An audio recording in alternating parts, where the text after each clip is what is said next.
Boa tarde, pessoal. Eu me chamo Murilo, sou doutorando em Ecologia Aplicada da UFLA e eu vou dar sequência ao Ecofórum, falando um pouquinho sobre o efeito das espécies exóticas sobre as interações entre plantas e polinizadores. Bom, então eu vou falar rapidamente sobre o porquê eu escolhi falar de espécies exóticas da perspectiva das interações, um pouco sobre a distribuição das espécies exóticas e, por fim, o que a gente sabe até agora sobre o efeito que espécies exóticas possuem nas interações. Bom, então por que falar de interações entre plantas e polinizadores? A gente tem que lembrar que essa interação ela é muito importante para a manutenção ecossistêmica, por causa da troca de benefícios. As plantas têm seu ciclo de vida garantido, porque quando os polinizadores vão coletar recursos necessários para a sua sobrevivência, eles vão transferir o pólen, garantindo assim o ciclo de vida das flores. E os recursos que eles coletaram são utilizados na alimentação, reprodução e nidificação. Então, essa troca de benefícios é importante para ambos os grupos. Bom, então sobre a distribuição das espécies exóticas no mundo, a gente tem que considerar que a humanidade é um grande responsável por isso, né? Por levar espécies além de suas barreiras naturais, seja acidental, né, com as grandes migrações humanas, acidentalmente levou espécies além de suas barreiras, mas também intencional, né? Novamente eu dou exemplo das grandes migrações humanas, que podem ter levado consigo espécies de importância cultural, né? Por exemplo, aqui no Brasil a gente tem animais que eram utilizados na alimentação de outros países, flores que têm alguma importância cultural em determinadas regiões do mundo. Mas também ocorre o caso do interesse econômico, né, que é quando o ser humano então introduz uma nova espécie de planta ou de polinizador por causa de um interesse econômico, alguma produção de um alimento específico, alguma coisa muito específica que talvez seja maior do que uma espécie nativa, por exemplo.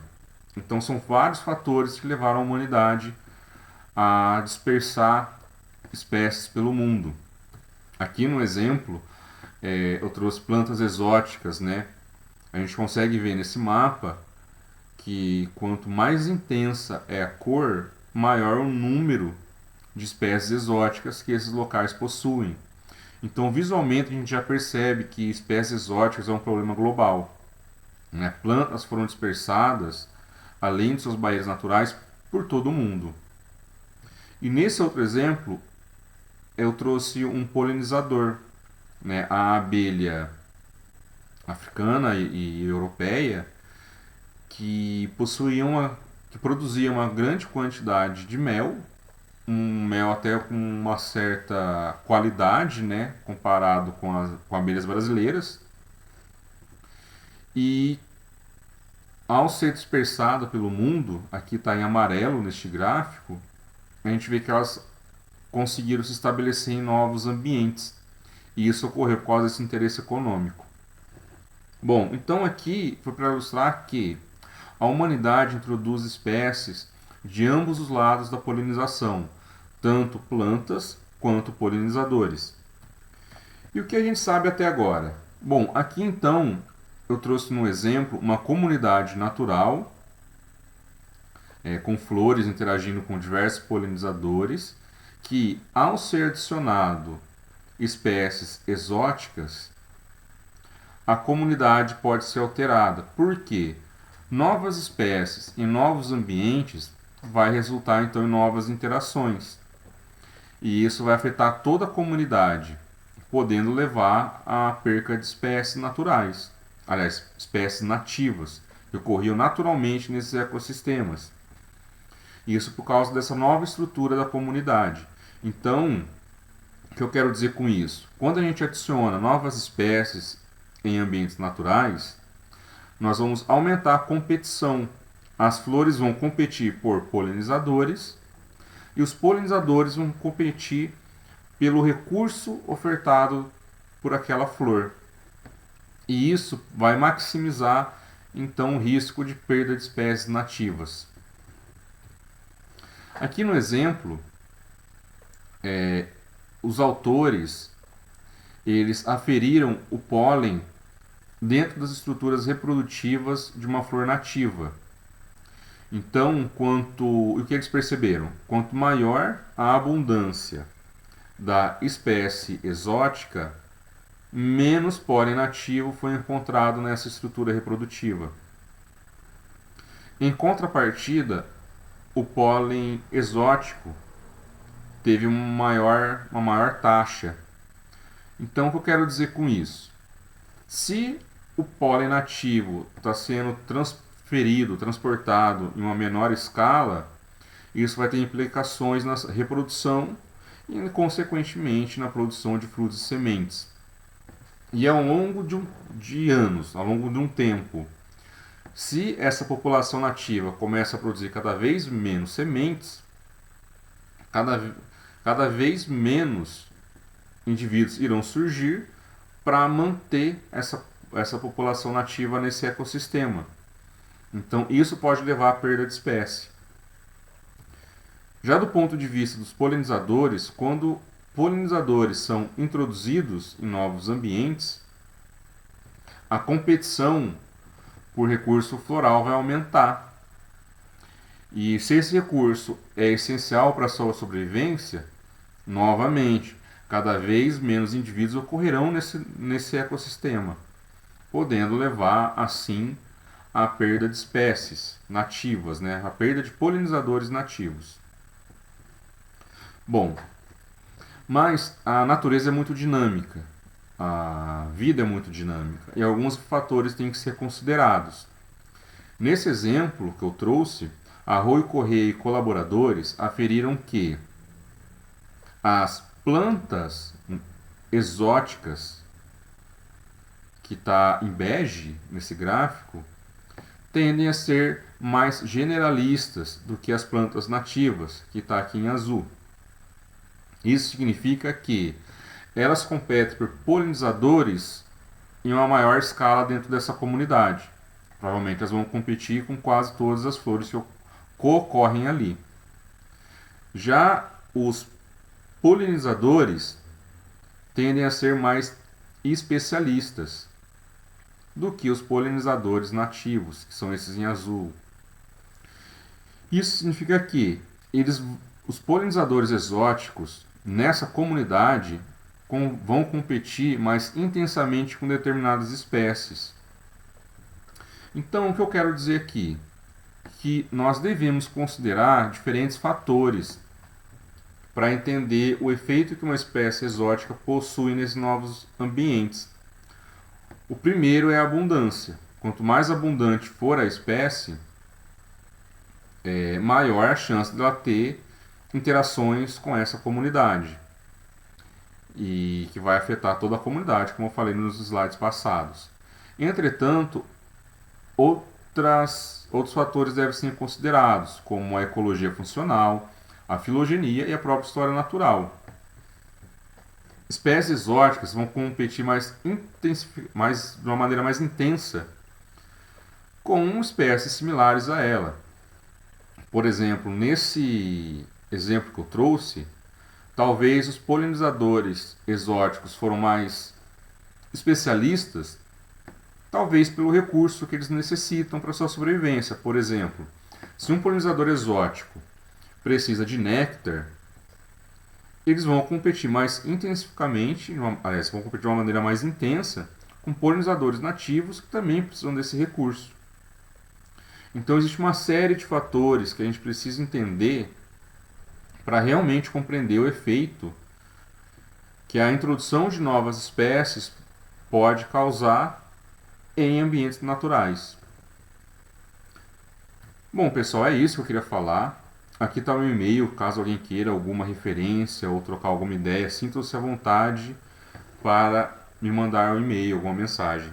E é isso. Obrigado.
Olá, meu nome é Rafael Rodrigues Lira, sou aluno do mestrado no programa de Ecologia Aplicada e fiquei responsável pelo seminário de título Animais Exóticos na Agropecuária, de soluções a invasores.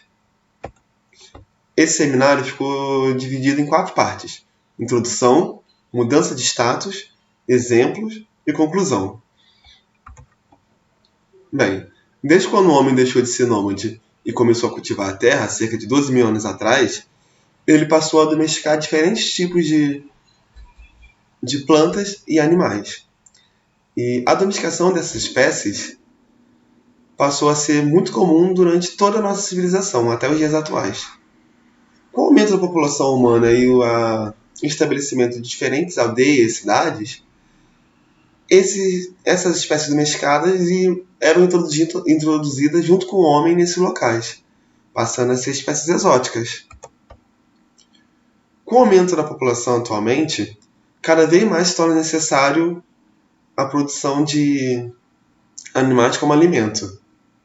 Mas não só animais, de espécies de planta também. Porém, essas espécies acabam se tornando exóticas, dependendo do local que estão. E qual é o problema em essas espécies serem exóticas? Bem, o problema é que, como a gente já viu durante toda essa semana, como que as espécies exóticas podem se tornar invasoras, é que, mesmo elas sendo domésticas, muitas vezes não há um estudo prévio de como introduzir a criação desses animais nesses locais. E com isso, por causa de falta de manejo, falta de técnicas corretas para a criação desses animais, eles podem acabar fugindo e se tornar espécies invasoras. Só que o problema vai muito além. Só que essas espécies também ganham o status de praga, que é quando elas começam a causar algum prejuízo, seja à biodiversidade ou à economia, transmitindo doença ou atacando plantações ou as criações.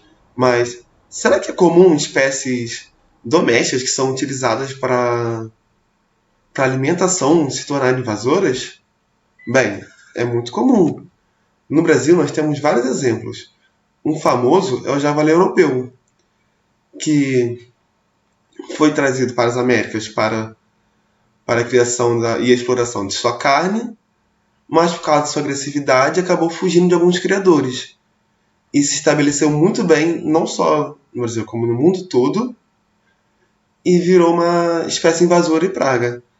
Aqui no Brasil, acredita-se que eles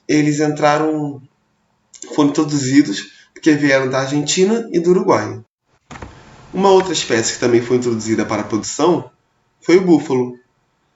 Ele foi introduzido com o intuito da produção de sua carne e leite, porém, alguns indivíduos e rebanhos foram abandonados pelos agricultores. E com isso, esses rebanhos começaram a se produzir e se tornaram um problema, virando uma espécie invasora. E atualmente, essa espécie pode ser encontrada em grande parte do país, inclusive dentro de áreas protegidas, se tornando um grande problema para a biodiversidade local, já porque por viver rebanho eles acabam ocupando muito espaço e acabam destruindo também, enquanto pastoreiam.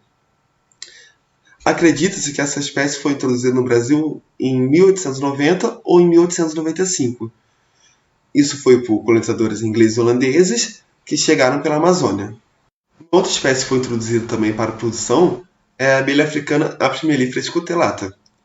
Ela foi introduzida em 1956 para a apicultura, mas ela foi logo em seguida abandonada, porque algumas populações de abelhas fugiram dos seus criadouros e começaram a atacar as pessoas e outras espécies.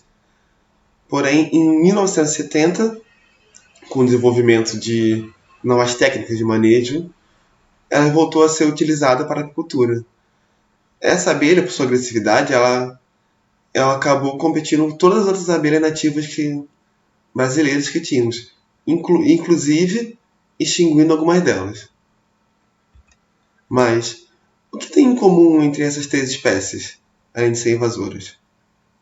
O problema é que, por falta de manejo adequado e conhecimento dessas espécies, elas acabaram se tornando invasoras após fugir ou ser abandonada pelos agricultores. Mas não é só espécies não tão domesticadas como essas que podem ser invasoras. Espécies muito comuns e já bem domesticadas, como cavalo, boi e porco, também são consideradas invasoras em alguns lugares, já que foram abandonadas ou também acabaram fugindo. Mas as espécies de animais invasoras na agropecuária não são apenas espécies introduzidas diretamente à produção. Muitas de outras espécies invasoras nesse meio estão associadas a outras espécies exóticas, e isso é muito comum nas monoculturas e criações pecuárias. Entre as várias espécies invasoras que estão associadas às monoculturas e às criações, nós podemos citar a mosca do chifre, que vive associada ao gado, e foi introduzida acidentalmente em 1970, e estima-se que são gastos mais de 5 milhões de reais por ano por causa dessa espécie.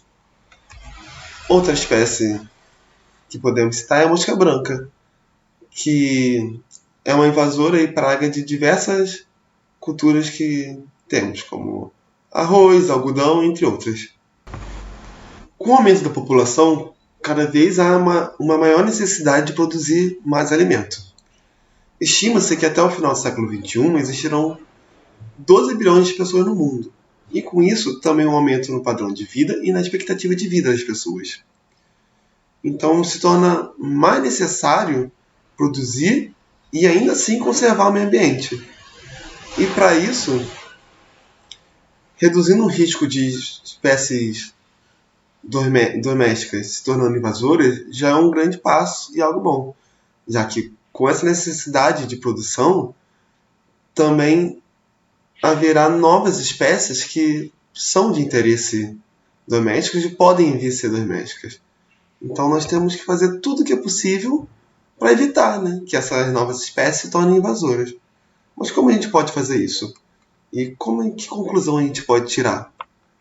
Bem, há necessidade de mais estudos científicos com essas espécies de interesse econômico, de produção, ou as espécies de plantas que podem vir ter pragas que estão associadas a elas, para conhecer a ecologia e a biologia dessas espécies e podermos nos prevenir da melhor forma. Além disso, também há necessidade do desenvolvimento de novas técnicas de manejo mais eficientes, ou para que espécies não fujam ou tragam outras associadas a elas que também possam se tornar invasoras. E também a criação de novas leis e órgãos, instituições, que possam ser responsáveis para regulamentar e reger todo esse processo. E lembrando, os animais eles não são o vilão da história. Eles são apenas vítimas e acabam se tornando invasores. Qualquer dúvida, crítica ou sugestão, pode me mandar um e-mail em qualquer um dos dois. E muito obrigado!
Olá pessoal, boa noite. A minha palestra está intitulada Espécies Invasoras, uma ameaça aos ecossistemas marinhos brasileiros. Me chamo Karina Porto e sou mestranda da Universidade Federal de Lavras. Minha palestra está dividida em duas partes, onde eu vou falar dos meios de introdução e trazer também alguns casos. Começando pelos principais meios de introdução ao ambiente marinho. A introdução devido ao aquarismo comercial irresponsável, onde há o descarte dos animais de aquário em rios, onde eles vão para o mar, ou mesmo descartando ali no próprio mar. Há casos em que as pessoas descartam aí no vaso sanitário e onde não há tratamento de esgoto, o esgoto pode ir direto ali para um curso d'água e assim sendo carreado até o mar. A fuga de animais criados em tanques de aquicultura, onde os tanques eles podem estar danificados e suas estruturas danificadas, e assim os animais eles conseguem escapar, fugir desses tanques.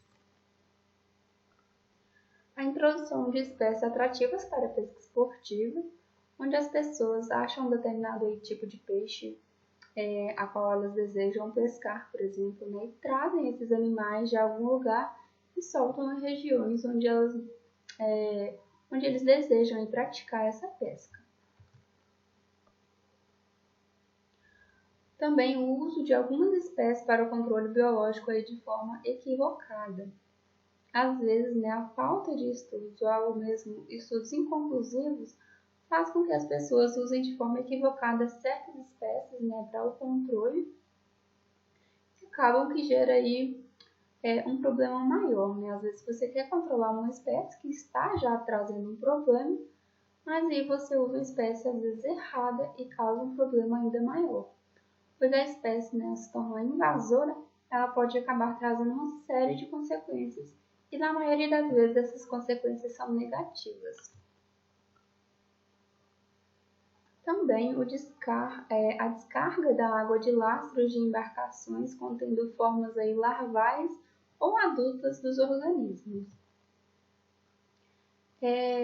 Quando um navio ele está com um compartimento de carga vazio, o seu tanque de lastro ele é preenchido com a água do mar, e isso torna um problema porque navios eles captam essa água de um ponto doador e despejam aí num ponto receptor. E na maioria das vezes,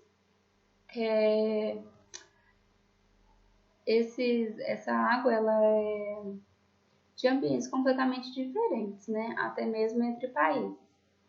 Essa água ela costuma ser transportada de um país a outro e quando eliminada no meio ambiente, elas podem disseminar espécies potencialmente perigosas e invasoras. E por que, que os navios fazem esse enchimento e esvaziamento da água de lastro? Para o auxílio da flutuabilidade, para evitar que o navio ele tombe e ele naufrague. Também, as ações antrópicas. As espécies invasoras elas se adaptam facilmente a ambientes degradados e antropizados, ou seja, aqueles ambientes que estão modificados pelo ser humano. Eu vou trazer aqui alguns casos emblemáticos de espécies que obtiveram sucesso e que se estabeleceram em novos ecossistemas. A primeira dela é o mexilhão dourado. Ele é originário da China, mas atualmente ele pode ser encontrado em diversos países como Uruguai, Paraguai, Bolívia e até mesmo na região do Pantanal aqui no Brasil. Essa espécie ela apresenta uma alta taxa de crescimento populacional, com reprodução rápida e grande capacidade de incrustação, podem se alastrar por grandes áreas em curto espaço de tempo e ela se fixa em praticamente qualquer tipo de substrato. E onde ele se dissemina, ele passa então a ocupar o lugar de espécies nativas, alterando ali todo o ecossistema. O mexilhão dourado ele também é um molusco de água doce, ele foi introduzido na América do Sul, junto com a água de lastro de navios que ancoravam na Argentina. E algumas das consequências negativas dessa incrustação são a obstrução de filtros e sistemas industriais de usinas hidrelétricas, de tubulações de captação de água e danos a motores de embarcação. Que nessas imagens a gente consegue ver os tubos todos incrustados, aqui também na estrutura da usina hidrelétrica. E claro também, né, ele altera toda a dinâmica do ecossistema.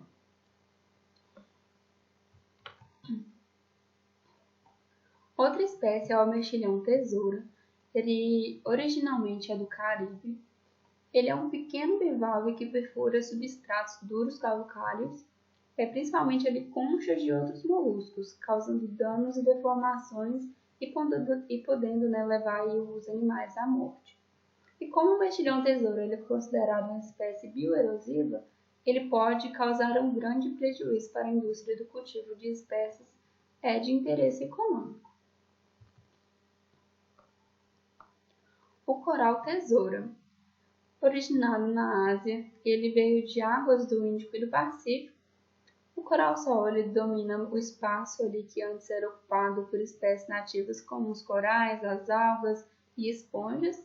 Ele é uma espécie que ameaça a biodiversidade marinha desde a década de 80, quando foi introduzido aí no litoral do Rio de Janeiro por meio de plataformas de petróleo e de gás.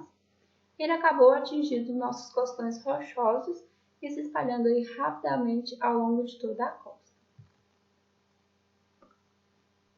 A outra espécie é o peixe-leão, que graças às suas longas e ornamentadas nadadeiras, ele é considerado um dos peixes mais bonitos que existem. E por isso ele é utilizado mundialmente em aquarismo e se tornou aí o chamado terror do Atlântico, né? Após ser descartado indevidamente pelos próprios aquaristas em ambientes que antes não ocorriam. O peixe-leão ele é visto aí fora do seu habitat natural desde 92 e vem se alastrando de forma aí devastadora com o passar dos anos. Estudos nas Bahamas apontaram que lá são encontrados quase 400 exemplares do peixe-leão, né, a cada 10 mil metros quadrados, e que isso, né, é 5 vezes maior do que nos recifes do Mar Vermelho, onde ele ocorre naturalmente.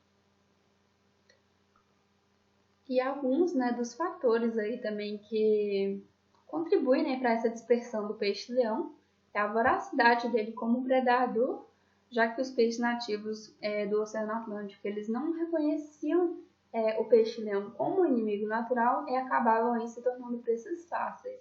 Além também da redução da competição, né, pois como as garoupas e alguns tubarões diminuíram com a sobrepesca, essa espécie ela ficou assim mais livre, né, para aumentar aí suas populações. Ele invadiu, né, o litoral leste dos Estados Unidos e chegou à América do Sul, onde em 2015 já havia sido relatados 5 exemplares no Brasil, sendo 2 deles no Rio de Janeiro, e em dezembro de 2020 ele foi registrado pela primeira vez em Fernando de Noronha. E tamanha, né, foi a ameaça dele lá em Fernando de Noronha, que houve uma mobilização para operações, né, de busca pelo peixe-leão e foi parceria, né, com o Instituto Chico Mendes de Conservação da Biodiversidade, né, o ICMBio, junto com as empresas locais de mergulho. Uma solução para o controle do peixe-leão lá no Caribe foi estimular o consumo alimentar, né? E lá, só cortando os espinhos ali dele e vendendo peixe sem as vísceras, só com a cabeça, os restaurantes pagavam cerca de R$ 77,00 o quilo. Já o filé dele, né, os restaurantes pagavam cerca de R$ 260,00 o quilo. O que acabou, né, trazendo aí o peixe-leão como uma iguaria lá na região.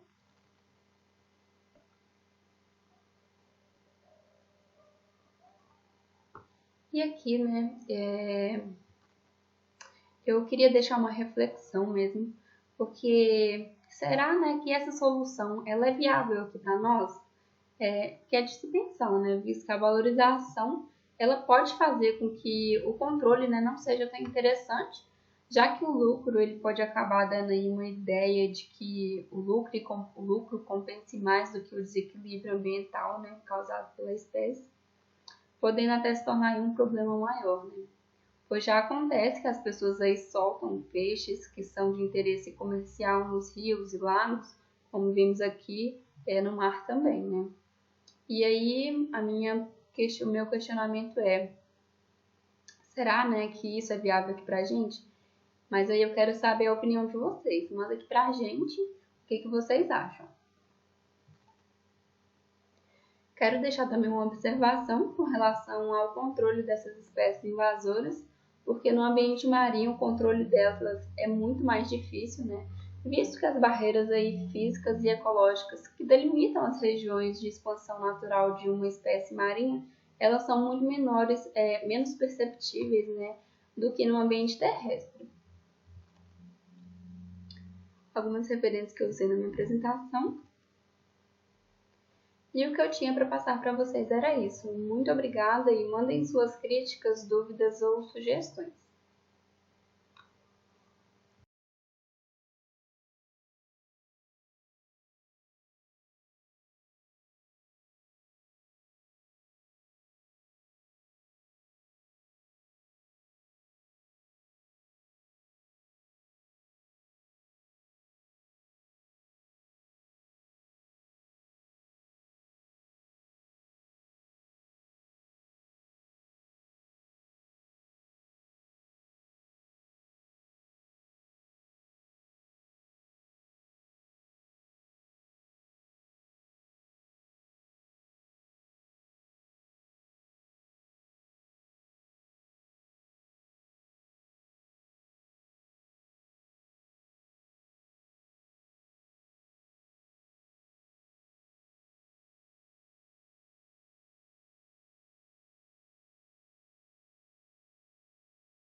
Oi, gente, boa noite. O meu nome é Marina.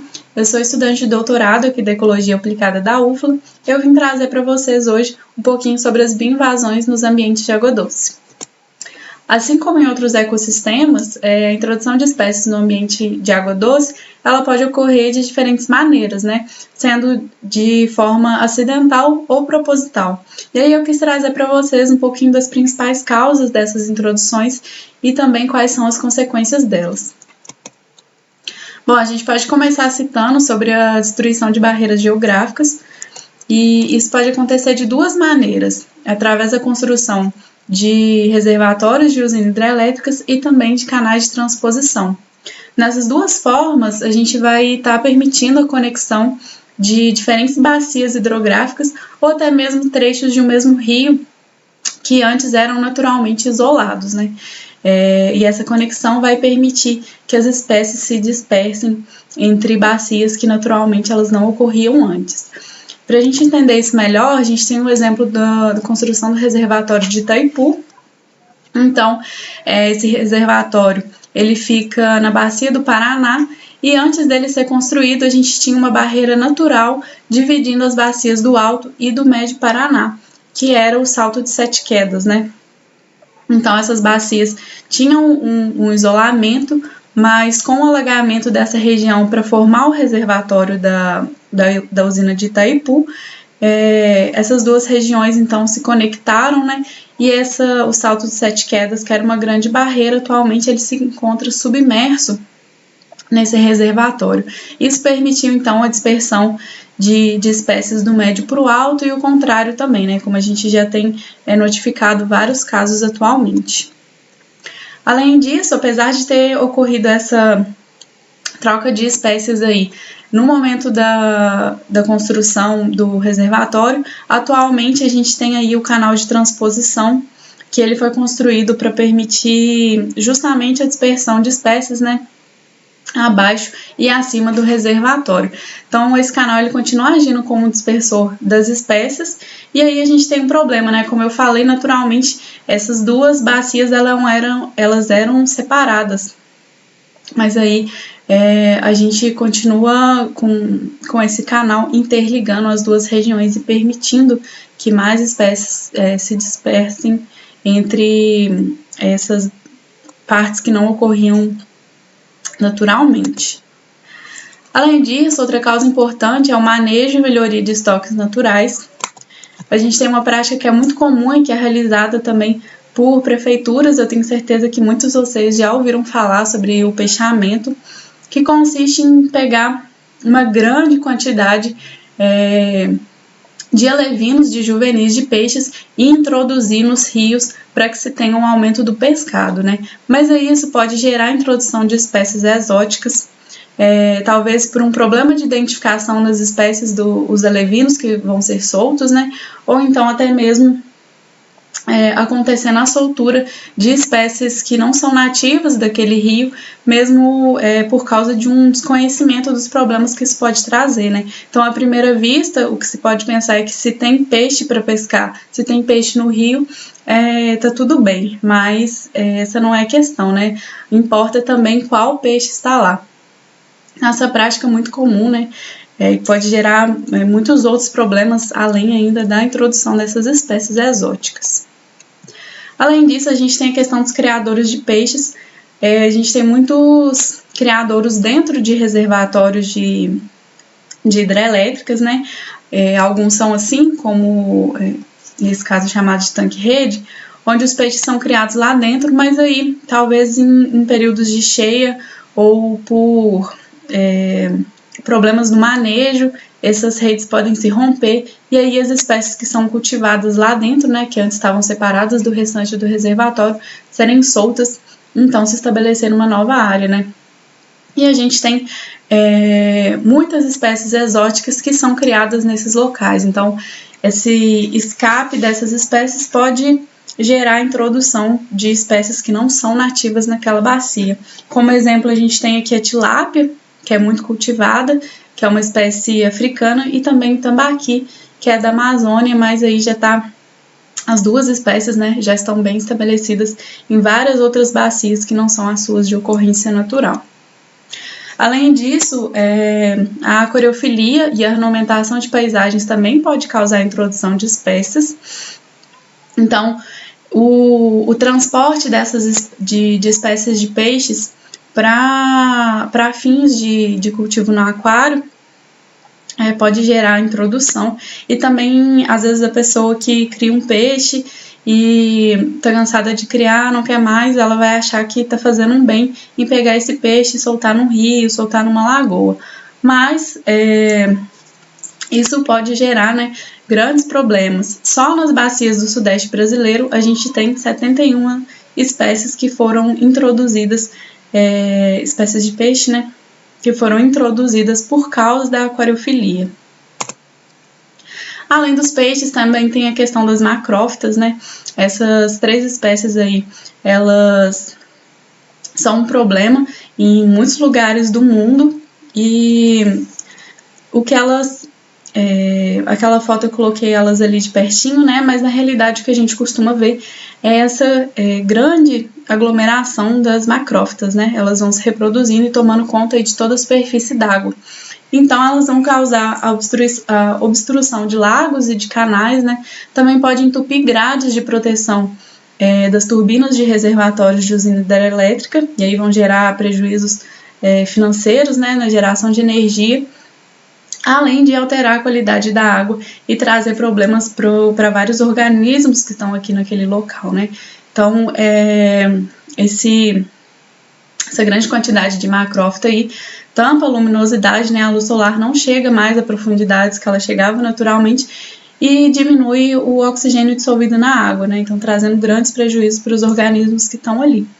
E aí, nesses casos, normalmente, para realizar esse controle, é preciso fazer um manejo, né?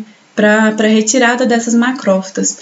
E isso pode ser feito através de máquinas, como a gente vê nessa foto aí, um trator tirando, ou então através do controle biológico, que é a questão de você introduzir uma outra espécie nesse ambiente para poder controlar. E aí a gente já tem outros problemas, né?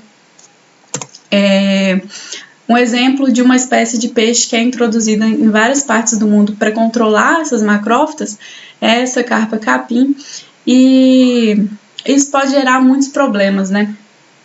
Pode ser que essa espécie, que é introduzida nesse novo ambiente, ela se adapte a outros recursos, além da macrófita, né, que era aquela que era o desejado para ela se alimentar, e ela vai passar a competir por recursos com as espécies nativas e também predar as espécies nativas daquele ambiente, né? Então, agora você tem 2 problemas de invasão.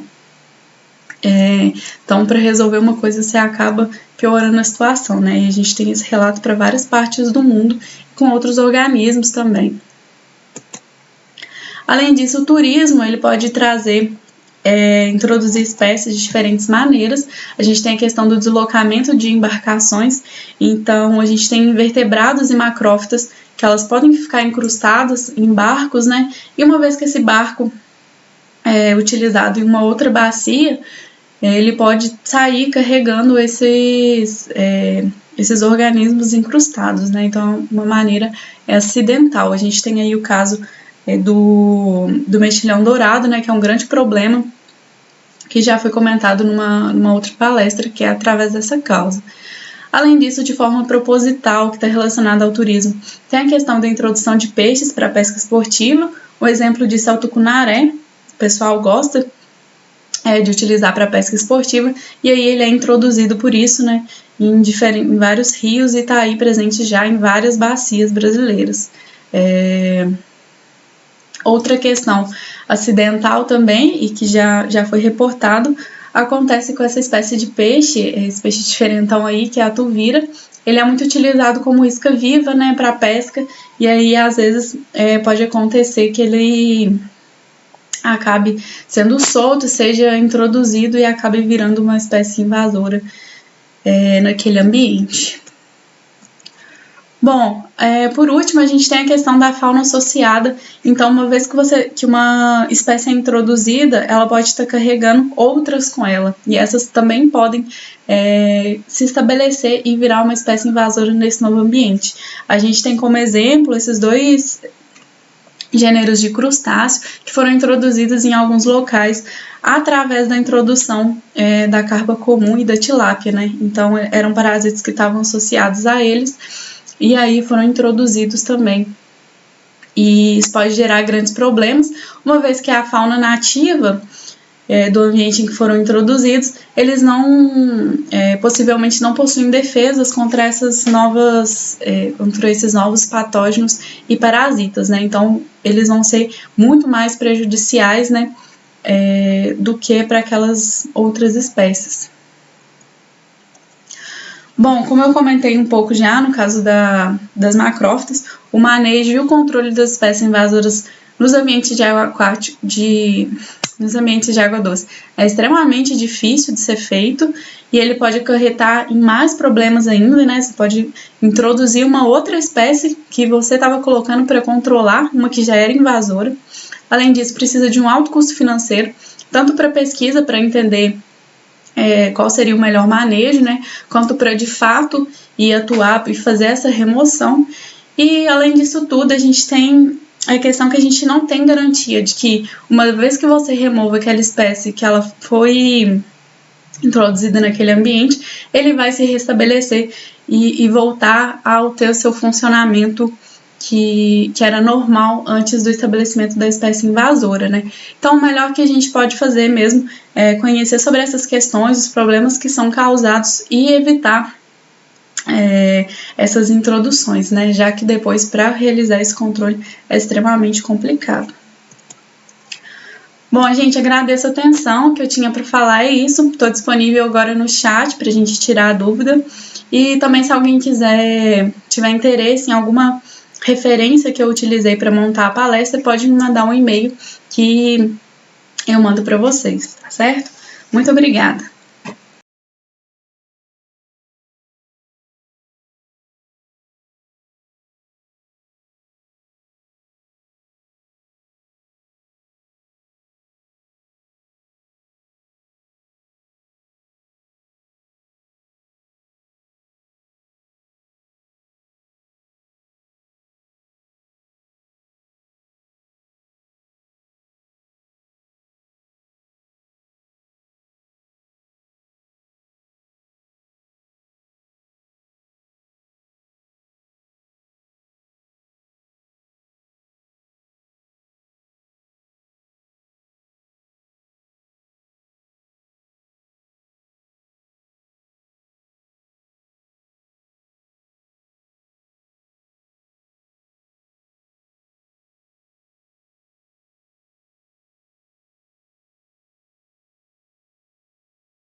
Boa noite, pessoal. Meu nome é Ellen Fermin, eu sou mestranda aqui do programa de Ecologia Aplicada e eu vou falar agora com vocês um pouquinho sobre mamíferos invasores aqui no Brasil.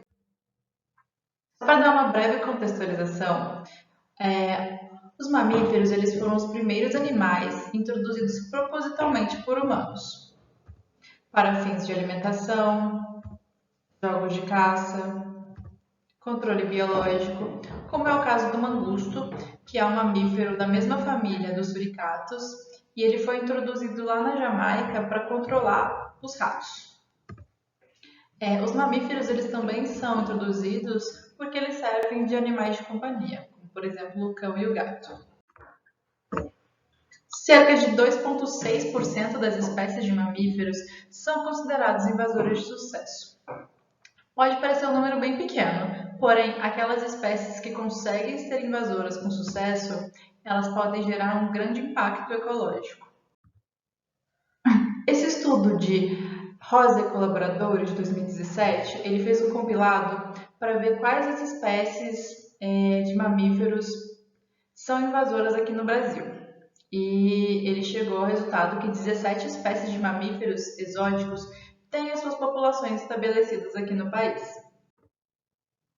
Sendo elas, aquelas que ocorrem em todo o Brasil, são rato preto, o camundongo, a ratazana, o búfalo asiático, o javali, o cão e o gato. Tem aquelas espécies também que elas não ocorrem no Brasil todo, mas sim em algumas regiões específicas do país, como é o caso da cabra, que é uma espécie invasora no sul e no sudeste do país. A lebre europeia, que é uma espécie exótica invasora no sul, sudeste e centro-oeste do Brasil. O cavalo, que é considerado uma espécie invasora no estado de Roraima. O sambar, que é uma espécie invasora no estado de São Paulo. O chital, que é uma espécie invasora no estado do Rio Grande do Sul. E o mocó, que é invasora lá no arquipélago de Fernando de Noronha. Também temos aquelas espécies que elas ocorrem, que elas são nativas de alguns lugares do Brasil, porém em outros lugares elas são invasoras. Como por exemplo o macaco de cheiro. Ela é uma espécie nativa lá da região amazônica, porém no estado do Rio de Janeiro ela é uma espécie invasora. O mesmo acontece com o sagui de tufos brancos, que é uma espécie nativa da Mata Atlântica, mas ela é considerada invasora no sul, sudeste e nordeste do Brasil. O sagui de tufos pretos, que é uma espécie nativa da Mata Atlântica e do Cerrado do Brasil, mas ela é considerada uma espécie invasora no sudeste do Brasil também. E o sagui de cara branca, que é uma espécie nativa da Mata Atlântica e do Cerrado, e ela é considerada uma espécie invasora lá na ilha de Florianópolis.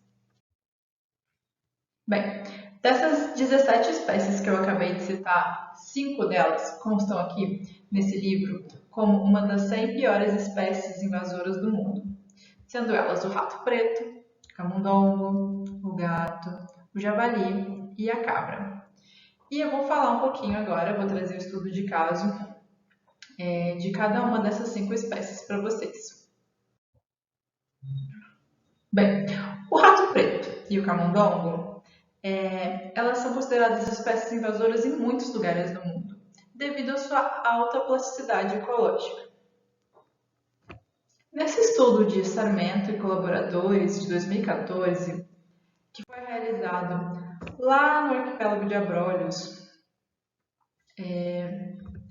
aonde tem os ratos preto e o camundongo como espécies invasoras, foi constatado que pode acontecer uma potencial diminuição da população de rabo de palha de bico vermelho, que é essa espécie de ave marinha tropical, porque os ratos eles acabam se alimentando dos ovos e dos filhotes dessas aves. podendo ocasionar no futuro uma diminuição da população. Bem, em relação aos gatos, esse estudo de Fonseca e colaboradores de 2021, ele foi realizado lá no arquipélago de Fernando de Noronha. Para quem não sabe, o arquipélago de Fernando de Noronha, ele é constituído de 2 unidades de conservação, uma área de proteção ambiental e um parque nacional. E nesse estudo, os autores buscaram saber como estava a população de gatos do arquipélago. E eles observaram que em apenas 4 anos houve um aumento de 41,1% da população de gatos da ilha, do arquipélago, desculpa. Segundo outro estudo de Gaioto, 2020, foi observado que 20% da dieta dos gatos era constituída de espécies endêmicas lá do arquipélago de Fernando de Noronha. Ou seja, os gatos podem causar um impacto, como por exemplo, diminuindo alguma população endêmica, de alguma espécie endêmica, podendo mesmo levar até uma possível extinção. Um fato que os autores trazem nesse artigo é que o arquipélago ele pertence ao estado de Pernambuco e em Pernambuco não é possível eutanasiar os animais, como o gato. Então, a medida que eles têm é castrar os animais e fazer educação ambiental com os moradores da região. Então, essa é uma problemática que eles trazem também. Já a respeito do javali, um estudo de Galete e colaboradores de 2015, que foi realizado lá no Pantanal, ele tem como resultado que há uma sobreposição na dieta do javali e do queixada, uma espécie nativa, ou seja, no futuro, talvez numa estação seca, eles possam acabar tendo que competir pelos mesmos recursos alimentares. No caso do estudo, eles observaram que são as frutas. Agora, para finalizar, vou falar um pouquinho das cabras. Eu vou dar um exemplo da cabra, quer dizer, as cabras, elas eram uma espécie, a cabra era uma espécie invasora lá na ilha de Trindade, que é uma ilha pertencente ao estado do Espírito Santo, e as cabras, elas devastaram cerca de 60% da cobertura vegetal original da ilha. E uma coisa boa que aconteceu foi que em 2005 a Marinha, que é quem administra a ilha de Trindade, ela conseguiu erradicar as cabras lá da ilha. E como conclusão, nós temos que os mamíferos invasores, eles causam grande impacto para as espécies nativas, por meio da predação, como foi o caso que a gente viu dos ratos, lá em Abrolhos, por meio da competição por recurso, como a gente pode ver entre o javali e o queixada, ou outros fatores. E segundo os artigos, a melhor maneira de solucionar o problema é erradicando as espécies exóticas. A melhor técnica depende de qual espécie invasora a gente está lidando. Pode ser a caça, a castração, a eutanásia ou um conjunto de outras técnicas. Essas foram as referências que eu utilizei para a elaboração. Dúvidas, críticas, sugestões, perguntas é só mandar aqui no chat do YouTube ou qualquer coisa pode me perguntar pelo meu e-mail também. E é isso. Muito obrigada e até a próxima.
Boa noite, pessoal. Eu sou a Rayane. Eu faço parte do programa de pós-graduação em Ecologia Aplicada aqui na UFLA mesmo. E hoje eu vou estar falando para vocês um pouquinho sobre invasões em cavernas e sobre o impacto dos organismos invasores na fauna subterrânea. Bom, antes da gente falar, sobre invasões propriamente ditas, a gente precisa entender o que são cavernas. Então, cavernas basicamente são cavidades naturais subterrâneas, que são formadas a partir de um processo natural, no caso, a erosão química.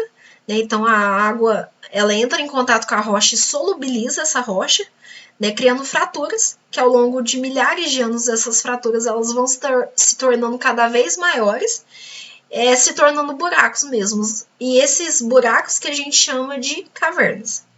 3 tipos de rochas, basicamente, que formam as cavernas, que são as rochas magmáticas, as metamórficas e as sedimentares. E aqui na foto eu dou destaque a uma rocha que é o calcário, uma rocha sedimentar, que é extremamente solúvel em água e faz com que as cavernas elas consigam ter uma abrangência tão grande, Falando um pouquinho das características das cavernas, as cavernas são ambientes afóticos, ou seja, há uma ausência permanente de luz. Se não há luz nas cavernas, não há plantas, E se não há plantas, não há fotossíntese, logo a produção primária é quase nula. A gente coloca a produção primária como quase nula devido a alguns organismos quimiotróficos que existem nas cavernas, Mas as cavernas continuam sendo ambientes oligotróficos, ou seja, pobre em matéria orgânica. A temperatura na caverna ela é estável, ou seja, ela é média anual da temperatura do ambiente externo, e a umidade é elevada, justamente pelo fato de que a água é a principal ferramenta que formam as cavernas.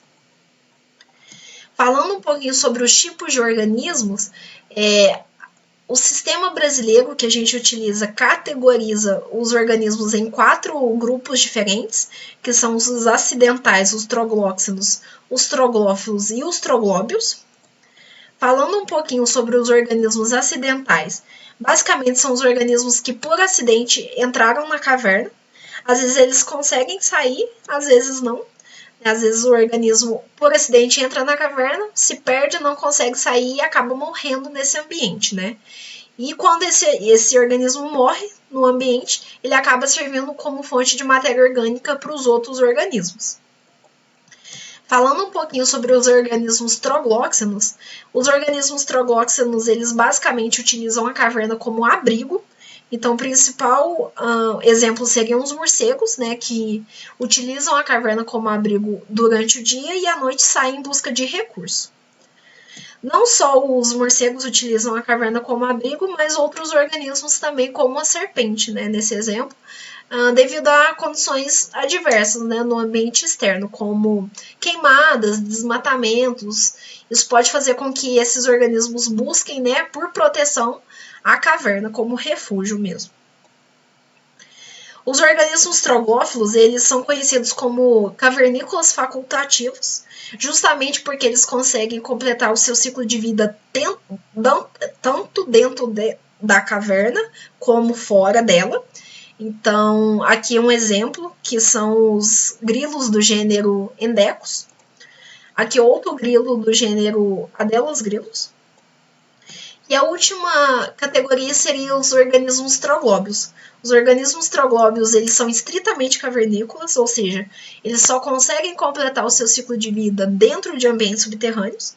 Aqui, como exemplo, é um grilo do gênero Erebonyx, um gênero recente, foi descrito no ano passado.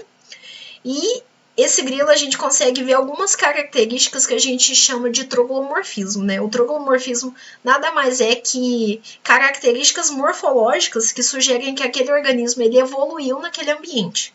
Então, redução ou até ausência das estruturas oculares, despigmentação corporal, alongamento dos apêndices são algumas dessas características troglomórficas. Aqui uma outra espécie, uma espécie de aranha, que é a Brasiloma enigmática, e nesse exemplo a gente consegue ver muito bem essas características troglomórficas, esse alongamento dos apêndices, essa total despigmentação corporal, a ausência de olhos, que sugere essa evolução nesse ambiente subterrâneo. Outra coisa que é importante destacar é sobre a sensibilidade desses tipos de organismo, né? Os organismos troglóbios, por serem estritamente cavernícolas, estão, né, adaptados a essa estabilidade que a caverna possui, né? Então, qualquer tipo de mudança, né, nesse ambiente, com certeza afetaria diretamente esses organismos, né? Então, em geral, a gente pode inferir que os organismos troglóbios são mais sensíveis, justamente por estarem adaptados às condições de estabilidade que a caverna proporciona. E muitos dos organismos troglóbios também são endêmicos, né? Estando presentes somente em uma caverna ou às vezes em um conjunto específico de cavernas. Então, com certeza, invasões de outros organismos poderiam acarretar a diminuição na população da espécie ou até uma extinção mesmo. Falando sobre mudanças climáticas, né? As mudanças climáticas elas estão acontecendo e numa velocidade cada vez maior. E essas mudanças climáticas, elas geram mudança na paisagem externa, né? Então, por exemplo, um fragmento de mata nativa que vai ser substituído por uma monocultura ou uma pastagem faz com que os organismos que vivem naquele fragmento buscam, né, outros lugares que tem os recursos e as condições necessárias para eles viverem. Muitas vezes, alguns organismos utilizam essas cavernas como refúgio, justamente por essas cavernas apresentarem esse ambiente estável, como eu já destaquei para vocês. O guano, ele nada mais é que um depósito de fezes de organismos voadores, sejam aves ou morcegos, né? Esse da foto aqui seria um guano de morcego hematófago, morcego que se alimenta de sangue. Né, e alguns artigos sugerem, né, uma redução na variabilidade de tipos de guano devido a mudanças, né, na paisagem externa. Então, vários tipos de morcego, né, morcegos insetívoros, frugívoros e hematófagos, que às vezes habitavam a caverna, né, e por consequência depositavam esses guanos, então tinha uma maior variabilidade de tipos de guano para as espécies, né, se alimentarem ali dentro da caverna, e uma mudança, às vezes, no ambiente externo faz com que morcegos frugívoros ou insetívoros saiam, né, migrem para áreas mais longe dessas cavernas em busca de recursos para eles mesmos, reduzindo essa variabilidade de guano, né, existente nesses ambientes subterrâneos. Falando um pouquinho mais sobre invasão, há um debate atual sobre se as formigas são ou não organismos invasores, né? Aqui é uma foto de um depósito de guano. E aqui formigas, né, atacando larvas de artrópodes. Então, alguns autores defendem que as formigas são organismos acidentais, né, e por consequência invasores. E outros autores defendem que as formigas são organismos próprios daquele ambiente mesmo. Existem até 2 espécies, né, de formigas troglóbias, então há um debate assíduo sobre qual é a posição, né, em qual categoria se encaixaria as formigas, né. Bom, fazendo a revisão da literatura, eu encontrei pouquíssimos artigos que falam sobre invasões subterrâneas, né? Um deles foi esse, que fala sobre o primeiro registro de coleta de guano no meio subterrâneo por formigas, né, na Austrália. E o artigo basicamente mostra que durante uma expedição foi observado que formigas estavam entrando na caverna, coletando guano e saindo. Então, há uma discussão, o artigo é bem curtinho, mas há uma discussão de qual finalidade seria do guano, né? Se seria a finalidade para recurso alimentício mesmo, ou seria alguma outra finalidade. Um outro artigo que eu achei foi sobre o lagostim, que é o Orconectes rústicus. Esse lagostim ele foi encontrado em vários lagos, né, no norte de Wisconsin, nos Estados Unidos. E o artigo traz que há uma forte evidência de que os seres humanos sejam os vetores, visto que esses lagostins eles foram encontrados em lagos que não têm conectividade entre si. Então, só uma ação humana poderia ter inserido esses lagostins nos lagos que eles foram encontrados, visto que não há conexão entre eles. Um outro artigo seria do Procambarus Clark, que é um outro lagostim também. Esse representa o segundo caso documentado de invasão em caverna na Europa. Ele fala basicamente sobre algumas características fortes da espécie, né, que poderiam impactar de forma forte e negativa na fauna, tanto terrestre como aquática das cavernas, como uma dieta onívora, uma alta taxa de reprodução e dispersão, uma resistência a condições adversas, né, mudanças ambientais diversas. Então, todas essas características reforçariam o impacto forte e negativo que essa espécie teria em relação às espécies que habitam esse ambiente subterrâneo. Então, é um artigo muito, muito interessante. Bom, aqui é a referência de todos os artigos que eu utilizei. Né? Esse segundo aqui é um capítulo de livro que fala sobre comunidades que estão associadas ao guano. Como eu disse para você, é a principal fonte de matéria orgânica, né? Então, há muitas comunidades que estão associadas a esse tipo de nicho, né, de ambiente. E é um capítulo bem legal, né, que traz vários tipos de interações que podem acontecer nesse ambiente. E aqui os 3 artigos que eu encontrei sobre invasões subterrâneas propriamente ditas.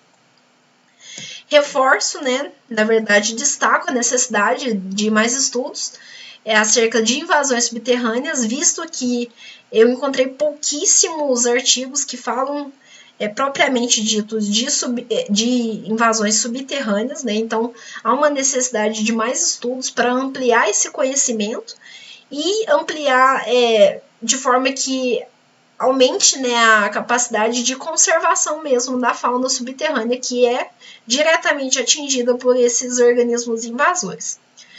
Destaco, por último, uma disciplina, né, que é ofertada, que é a GEC 113, que é a Ecologia de Cavernas. É uma disciplina eletiva que é ofertada para os cursos de Biologia, né, licenciatura e bacharelado, e para Ecologia Florestal, Engenharia Florestal, na verdade. Essa disciplina ela é ofertada toda segunda-feira à noite, ela é ofertada no final de todos os períodos, né? Então, todo período tem essa oferta e quem tiver mais interesse mesmo de entender como funcionam as cavernas, o ambiente cavernícola, os organismos, as interações, como são formadas, né, com muito mais detalhes as cavernas, né, eu recomendo fortemente que procure saber. É isso, pessoal, muito obrigada.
Boa noite a todos e todas. Meu nome é Luiz Otávio Cortes, sou doutorando do programa de pós-graduação em Ecologia Aplicada da UFLA e essa é a última apresentação do 10º Ecofórum, que é o evento organizado pelos discentes do programa. Agora que nós já nos inteiramos um pouco mais sobre o tema da ecologia de invasões, chegou a hora de entender um pouco mais sobre o que nós temos feito e o que ainda precisamos fazer para combater as invasões. Como nós vimos, as espécies exóticas invasoras elas são uma das principais ameaças à biodiversidade e aos serviços ecossistêmicos, e seus impactos se estendem desde danos ao meio ambiente a danos socioeconômicos e sobre as infraestruturas. As invasões elas ocorrem em razão da presença do ser humano, e principalmente em razão da forma de organização das nossas relações de produção e de troca de mercadorias.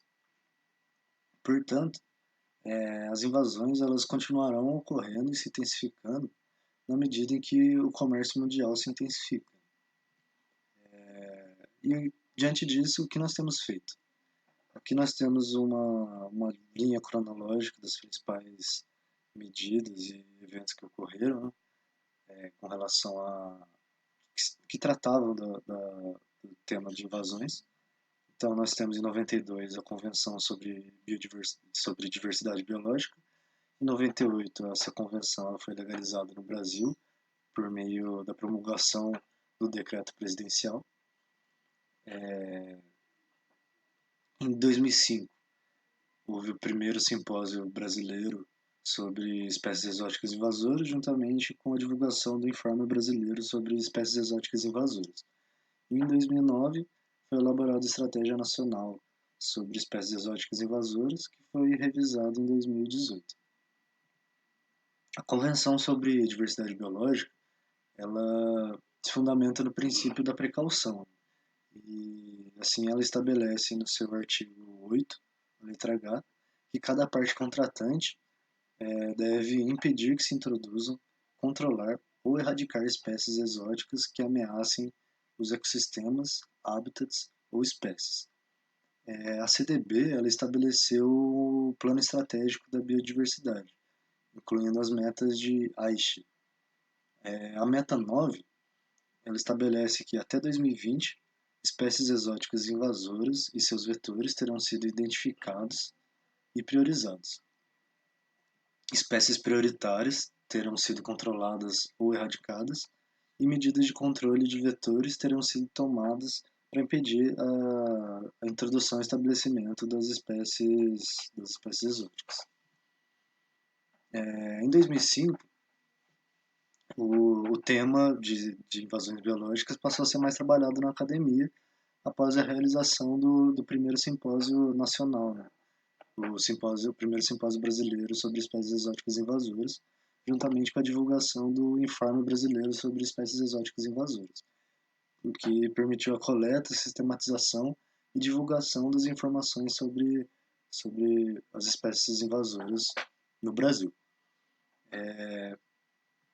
A base de dados nacional de espécies exóticas invasoras é mantida pela ONG Instituto Horus, de Desenvolvimento e Conservação Ambiental. E essa base de dados está em constante atualização desde 2005 e serve como referência para o manejo, ações de restauração ambiental e pesquisa relacionadas à área. O informe brasileiro ele foi subdividido em 5 temas. Entre eles são as espécies exóticas de ambientes terrestres, de ambientes marinhos, de águas continentais, espécies que afetam áreas destinadas à produção, e espécies que afetam a saúde humana. Os relatórios eles trataram tanto de espécies atuais, espécies invasoras atuais e potenciais, e incluíram uma avaliação sobre a estrutura existente no país para a prevenção e controle de invasões biológicas. O informe também revelou 543 espécies exóticas invasoras presentes no Brasil na época. E além disso, o informe ele foi um verdadeiro marco. Nós podemos ver que a partir da divulgação do informe houve um aumento na frequência de publicações de normas legais e pesquisas científicas sobre o tema. Que nós podemos ver essa divisão das normas legais nas esferas federais, estaduais e municipais. Como houve, então, esse crescimento a partir de 2005, que foi a data do primeiro simpósio e da divulgação do informe. A estratégia nacional ela foi elaborada em 2009, mas foi revisada em 2018 e foi aprovada por meio da resolução CONABI número 7, de 29 de maio de 2018, e está organizada em 6 componentes, 10 objetivos específicos e 30 indicadores de resultados, que definem as ações prioritárias que vão ser definidas, né, no plano de implementação da estratégia nacional. E os componentes, os objetivos e os indicadores de resultados, eles foram concebidos para um horizonte temporal de 12 anos. A estratégia nacional ela tem foco nas espécies que ameaçam ou impactam a diversidade biológica e consideram uma visão integrada com outros setores também, que são afetados em função de prejuízos econômicos, questões de saúde e impactos sociais e culturais.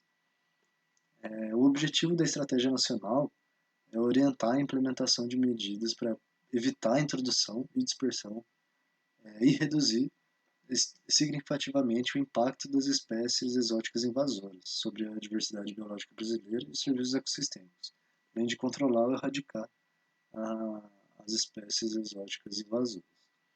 Essa estratégia nacional ela é coordenada pelo Ministério do Meio Ambiente em estreita cooperação com órgãos ambientais federais, como o IBAMA e o ICMBio, e órgãos estaduais. A execução e implementação da estratégia nacional ela envolverá instituições de ensino e pesquisa, órgãos governamentais e organizações da sociedade civil no âmbito de suas competências. Os 6 componentes da estratégia nacional são a legislação, articulação intersetorial e cooperação internacional, prevenção, detecção precoce e resposta rápida, erradicação, controle e mitigação de impactos, pesquisa científica, capacitação técnica e educação ambiental e comunicação. O primeiro componente, de legislação, articulação intersetorial e cooperação internacional, tem como objetivo revisar a base legal e desenvolver normas prioritárias para viabilizar a execução das medidas previstas. Né? Dessa forma, é necessário identificar as lacunas na legislação nacional e necessidades de instrumentos orientadores para políticas e marcos legais estaduais e municipais. Ela também define que é preciso definir prioridades para o estabelecimento da cooperação em nível nacional e estabelecer parcerias visando a implementação de medidas de prevenção, controle e mitigação de impactos da diversidade biológica, além também de avaliar a prioridade para articulação com órgãos governamentais, visando o estabelecimento de cooperação em nível internacional, procedimento de ações conjuntas para medidas de prevenção, controle e mitigação de impactos, compartilhamento de informações e desenvolvimento de normas legais e políticas. O componente 2, de prevenção, detecção precoce e resposta rápida, tem como objetivo estabelecer medidas para prevenir a introdução e a dispersão de espécies exóticas invasoras, elaborar e implementar critérios de análise de risco de invasão biológica, desenvolver e estabelecer sistemas de detecção precoce e resposta rápida para erradicar as espécies exóticas invasoras. O componente de erradicação, controle e mitigação de impactos define que o objetivo é desenvolver, implementar e monitorar medidas de erradicação, controle e mitigação de impactos de espécies exóticas invasoras e invasões biológicas. Dessa forma, é preciso definir critérios para o estabelecimento de prioridades para erradicação ou controle, com atenção especial para aquelas espécies invasoras que impactam espécies endêmicas e ameaçadas de extinção, e também áreas ecologicamente sensíveis e prioritárias para a conservação. Um componente de pesquisa científica, que tem como objetivo fomentar a pesquisa científica para subsidiar a implementação de ações prioritárias de prevenção, controle, monitoramento e mitigação de impactos de espécies exóticas invasoras. Esse componente prevê que é preciso atualizar e identificar as lacunas de conhecimento, né, para pesquisa científica sobre esse tema. Capacitação técnica tem como objetivo desenvolver e ampliar a capacidade técnica existente no país para a implementação de ações de prevenção, detecção precoce e erradicação, controle, monitoramento, fiscalização e mitigação de impactos de espécies exóticas invasoras. E para isso é preciso definir os públicos prioritários, né, para a formação técnico-científica, elaborar os cursos, programas e materiais integradores específicos. E por fim, componente de educação ambiental e comunicação, que tem como objetivo desenvolver iniciativas de educação ambiental e comunicação para diferentes públicos sobre espécies exóticas invasoras e seus impactos. Para isso é preciso identificar os públicos, setores e atividades prioritárias para a veiculação de das informações técnico-científicas sobre espécies invasoras. Além de elaborar materiais específicos e de referência para os públicos identificados como prioritários, para viabilizar essas iniciativas de conscientização, de prevenção e de controle das espécies exóticas invasoras. Bom, e diante de tudo isso que foi exposto, fica claro que as espécies exóticas invasoras, elas estão presentes, elas vão continuar chegando, né? E cabe a gente pensar em medidas de prevenção, de controle e melhorar a nossa forma de lidar com esse problema.